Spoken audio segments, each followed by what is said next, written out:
છે. રેલવે 26 ડિસેમ્બરથી ભાડામાં વધારો જાહેર કર્યો છે. 215 કિલોમીટરથી વધુની મુસાફરી પર આ ભાડામાં વધારો લાગુ પડશે.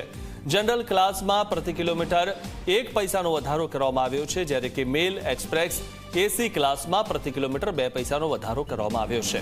500 કિલોમીટર નોન એસી મુસાફરી માટે 10 રૂપિયાનો વધારો. દૈનિક અને ટૂંકા અંતરના મુસાફરો માટે રાહત છે. ટૂંકા અંતરના મુસાફરો પર વધારાનો કોઈ બોજ નહીં પડે. માસિક ટિકિટ અને પાસના દરમાં કોઈ ફેરફાર નથી. રેલવેને વર્ષે 600 કરોડ રૂપિયાની વધારાની આવક થશે.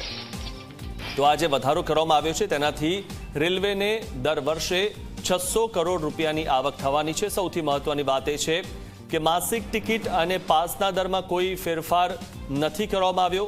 ટૂંકા અંતરના મુસાફરો પર વધારાનો કોઈ બોજ નહીં પડે અને દૈનિક અને ટૂંકા અંતરના મુસાફરો માટે રાહત છે, તેમને આ વધારો લાગુ નહીં પડે. જે વધારો લાગુ પડવાનો છે તે 500 કિલોમીટર નોન એસી મુસાફરી માટે 10 રૂપિયાનો વધારો કરવામાં આવ્યો છે અને મેલ, એક્સપ્રેસ, એસી ક્લાસમાં પ્રતિ કિલોમીટર 2 પૈસાનો વધારો કરવામાં આવ્યો છે.